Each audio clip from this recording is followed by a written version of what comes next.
Hi everyone, I'm True Soul, and this is a review of the Marvel Legends Silk and Dr. Octopus 2-pack. So yeah guys, I pre-ordered this 2-pack from Amazon. It did get a little damaged. I don't know why Amazon sometimes can't take good care of our toys, guys. But I've actually never had a Marvel Legends Silk. They have made a couple in the past, but I kept holding off on them because I was like, you know, they're probably going to revisit this character at some point. And they have. And I think the articulation on this figure is better than the other releases. And also it comes with a Doc Ock, which I need for my Spider-Man shelf, so it's a win-win. So I'm going to go ahead and open this up, and then we can go ahead and start the review. And here we are, ladies and gentlemen. We have Silk and Doc Ock out of the packaging. Now, this Doc Ock I really believe is actually a re-release, but I think the colors on the Doc Ock are a little different. So since there might not be as many interesting things about Doc Ock, let's go ahead and talk about him first. Gonna go ahead and move Silk out of the way here. Now, he does come with his robotic arms, but they're separate pieces, and as you can tell, I know I'm going out of order because I usually leave the accessories until the end, but I thought I might as well say this now. They don't come with articulation, so that is a little bit of a bummer, but I'm going to stick these on a little later in the review and we'll see how they look.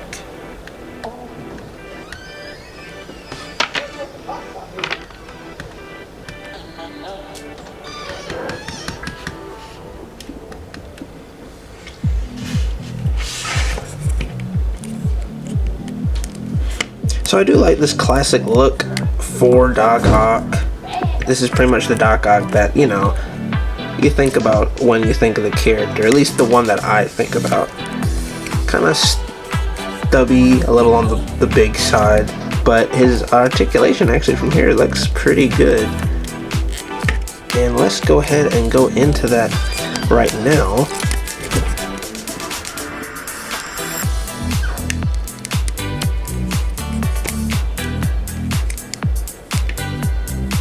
Why does this keep turning on and off? It's getting a little annoying.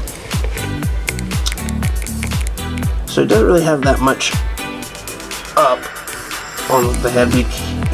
Actually, you can't really look down that much either. But of course, 360, since he doesn't have any hair or any weird sculpts hindering his articulation. Oh, also it looks like these glasses might be removable. Nope, they are not. They're stuck onto the top of his head right here.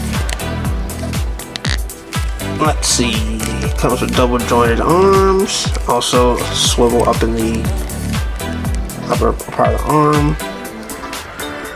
wrist joint of course, and he does have what feels like a ball joint in here that actually moves around a good bit.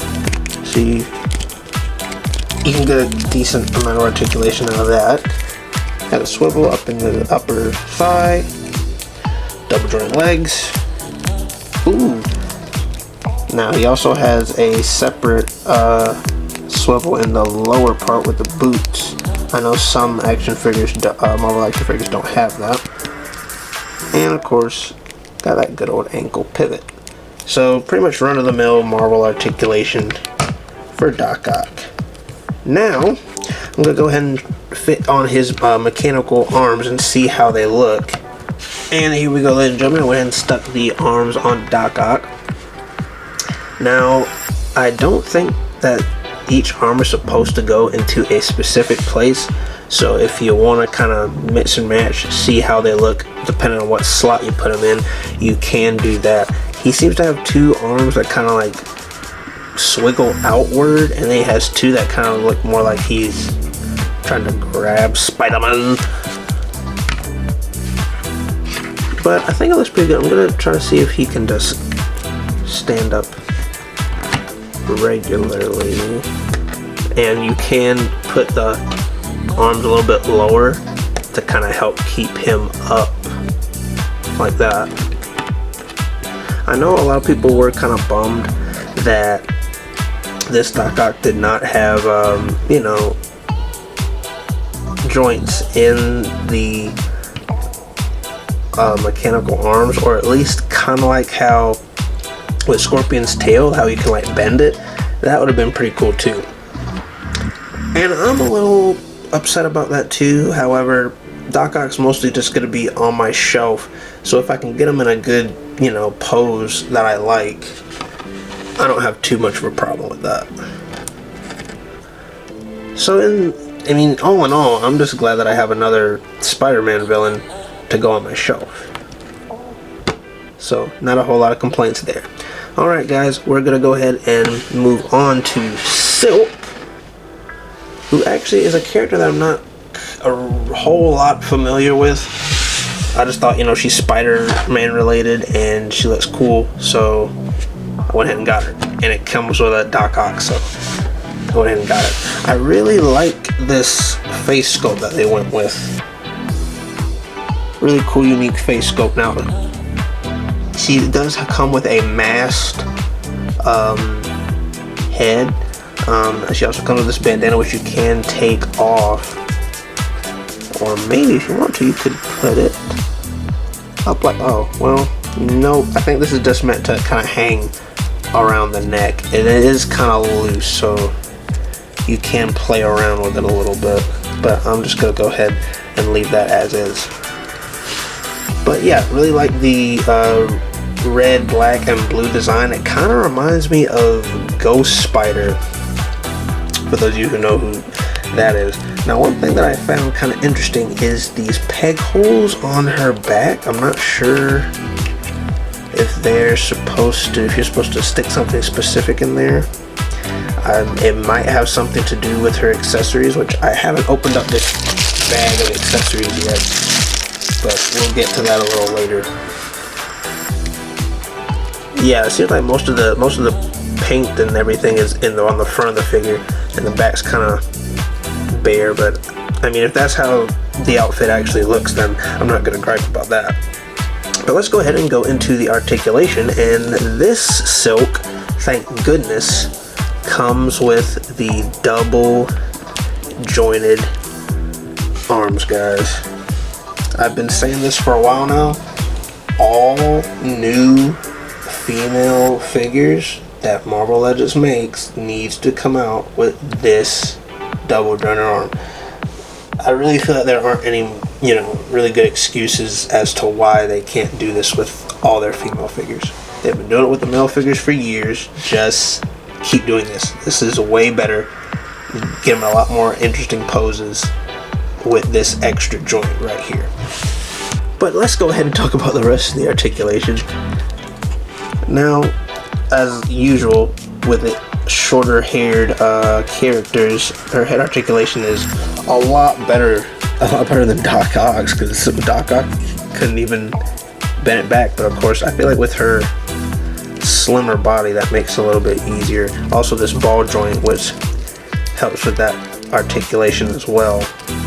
Now, I'm not even gonna talk about, because I know in other reviews I had talked about that I wish that they put a separate swivel piece on the torso.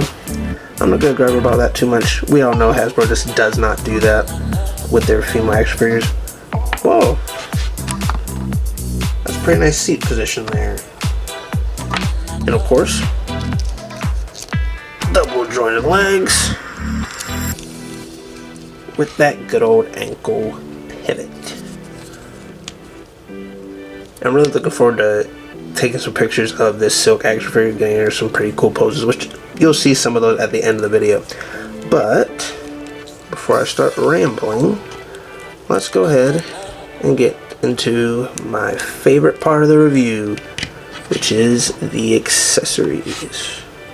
And before I get too far into the review, guys, I just want to let you guys know that Doc Ock does come with a few extra accessories other than his mechanical arms. He also comes with a more neutral head, an alternate head, and he comes with extra grip and punching hands.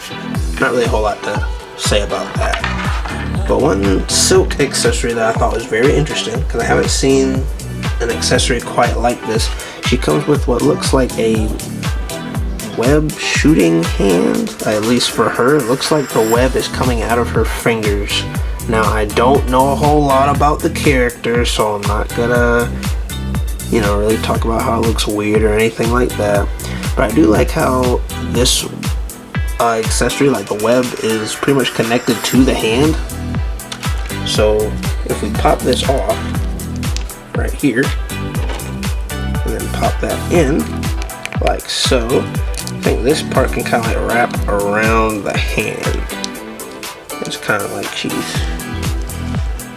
shooting out her webs, which I think that's kind of cool. And I really like the kind of translucent look on the webs. So that's a cool, interesting accessory. Like most other Marvel Legends action figures, she of course comes with a couple of grip hands in case you need her to hold something. She also comes with an extra extended hand for the other arm. And she comes with one punching hand. And of course, like I had mentioned earlier, she comes with her masthead. You know, if you guys wanted to make like some ninja custom, there you go. Not a bad sculpt. I really think Hasbro did a good job with this Silk. Most likely somewhere down the road we are going to get a single release of this version. I just went ahead and got it now just because I thought the figure was cool, and I also wanted a Doc Ock. Alright guys, this is the Silk action figure with her masthead on. Looks pretty nice. And for a couple comparisons, this is the Silk and the Doc Ock side by side. And here's Silk next to a couple of my other Spider-Man. I have the Marvel Legends Retro Spider-Man, the Marvel Legends Retro Collection Scarlet Spider, and the Marvel Legends Collection MK, I believe, MK Armor. All relatively the same height. I don't really know how tall or short Silk is supposed to be, but there you go. Alright guys, so in the end, I'm super satisfied with these two figures. Like I said, it would have been cool if the Doc Ock came with you know, posable arms, but it didn't, and I'm okay with that. But what do you guys think? For those of you who have this 2-pack, what do you guys think? Do you like it? Do you not like it? And also, be sure to follow me on my Instagram, as I stay updated whenever I plan to upload a video, as well as see exclusive photos like of Silk here that you will not see in my videos. Alright guys, until then, be sure to like, subscribe, and go to my channel to check out other videos. Catch you later.